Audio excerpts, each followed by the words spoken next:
خۆپیشاندەرانی ئۆپۆزیسیۆن لە ڤێنزوێلا بە پشتیوانی نێونەتەوەیی بەهێزتر کراوە لە کاتێکدا هەوڵی دەرکردنی ڕێبەری سۆشیالیست نیکۆلاس مادورۆ دەدەن. پشتیوانەکانیش بریتیە لە سزای ئەمریکا بۆ سەر پیشەسازی نەوتی وڵاتەکە و دانپیانان بە ڕێبەری ئۆپۆزیسیۆن خوانگایدۆ وەکو سەرۆکی کاتی لایەن ئەمریکا و 50 وڵاتی ترەوە. بەڵام هەتا ئێستا مادورۆ بەردەوام بووە لەسەر دەسەڵاتەکەی بە ڕێگای زیادکردنی کپکردنی سیاسی. جگەل لە بەکارهێنانی هێزی لەشکری شارەزایان دەڵێن چەند هەنگاوێکی تر هەیە کە بەڕێوەبەرەتی ترامپ بتوانێت فشار بات بۆ گۆڕانکاری لە ڤێنزوێلا. چونکە نرخەکان سنووردارن بۆ ئێمە بەرژەوەندیەکانی سنووردار دەبن. ئێمە دەتوانین بە نرخی زیاتر پەسەند بکەین بۆ گەیشتن بە بەرژەوەندی زیاتر ئەگەر بۆ نمونە ئێمە وڵاتەکانمان داگیر بکردایە حکوومەتەکانمان بگۆڕیایە.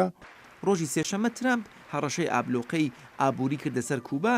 ئەمەش دووە بە دوای ئەو سزایانە بوو کە بەم دوایانە دژ بە کوبا ڕاگەیاندرا کە ڕێگە دەدات کارداریەکانی ئەمریکا ئەوانەی مڵکوماڵیان لەلایەن حکوومەتی کۆمونیستی فیدل کاسترۆوە 6 ساڵ لەمەوبەر دەستی بە سەرداگیرە سکاڵا دژ بە کۆمپانیا ئەوروپایەکان و کەنەدیەکان تۆمار بکەن کە لەو کاتەوە دەستیان بەسەر مڵکانەدا گرتووە.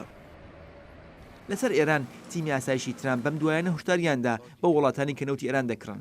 لە ناویاندا کۆریای باشوور و ژاپۆنی هەڵپەیمانیش ڕوبەڕووی سزا دەبنەوە ئەگەر بەردەوام بن لە کڕی نەوتی ئێران.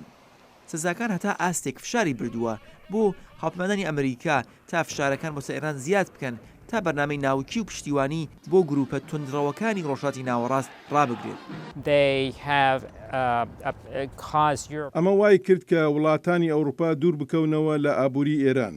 هەرچەندە حکوومەتەکان لەگەڵ ئەوەی کە بەڕوونی دژی ڕێبازەکانی بوون هەنگاوێکی توندیان نەگرتە بەر بۆ ڕوبەڕووبوونەوەی ئەمریکا لەم بارەیەوە.